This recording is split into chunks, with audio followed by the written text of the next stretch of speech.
The water surged over the sinking bow of the great ship, sending sheets of icy brine over the forecastle. Morgan leaned over the railing. He had forced Margaret into her life jacket and into a lifeboat, and that gave him some comfort.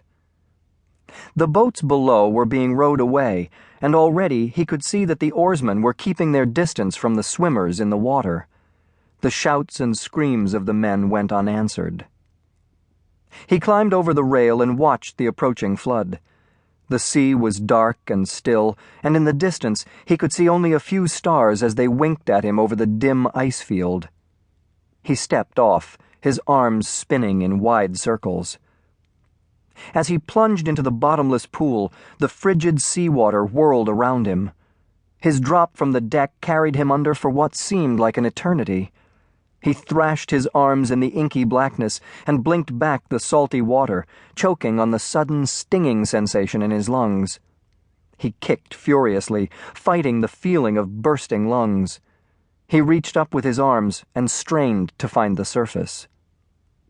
Bursting to the surface of the bone-chilling sea, he gasped, first waggling his arms at the night sky, and then kicking to put as much distance as he could between him and the sinking vessel. He knew that the suction of the great ship might well carry him back under when it went down for the final time. He was determined not to let that happen, at least not while he had breath left in his body. The shock of the cold made Morgan feel like 1,000 knives were being jabbed into his body.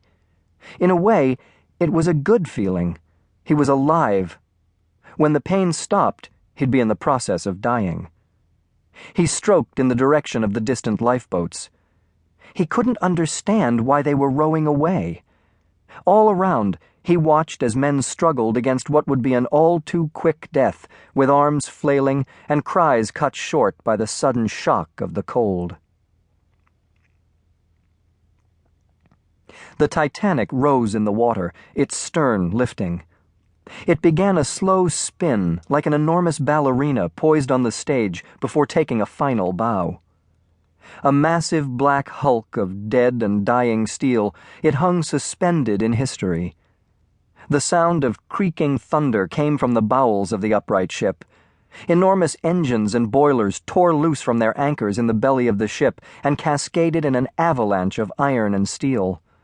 Lights blinked in the starry sky, winking at the darkness in a last gasp of life. The band on deck had been playing "Nearer, My God, to Thee," a plaintive but prophetic cry. The almighty creator of this great ocean seemed to be standing silently by, waiting for hundreds, perhaps thousands of arrivals at his heavenly doorstep. Morgan's faith had been strong in college, but never before tested.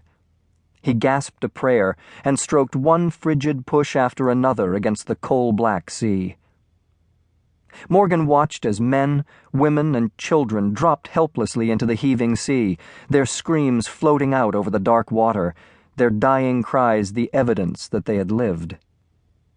The shouts and screams were a symphony of death that seemingly fell on deaf ears of the people in the faraway lifeboats. Escaping gas and steam surged up from below, giving the impression of a pot of bubbling stew. Breaking steel and belching air drowned out the piteous cries of the last-minute leapers. The great ship seemed to break in two as it hung upright in the air. Morgan watched the heavy stern drop as the bow slid into the icy Atlantic like a knife through a plum pudding. Kicking with the mound of suddenly displaced water, Morgan spotted the Irish mother he had seen cowering on the deck with her baby only moments before. She had been a steerage passenger and had on her life jacket. They would, no doubt, recover her body.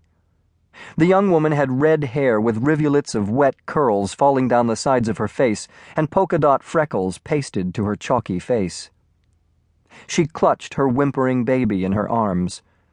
Her eyes were closed as he swam by her, and only the baby looked in his direction. The sight of the woman brought back the picture of what must have been his mother's lot. It seemed that his fate was to be just like that of the parents he'd never known. They'd both drowned in a boating accident off Newport, Rhode Island, 22 years ago. The only face he could remember from his childhood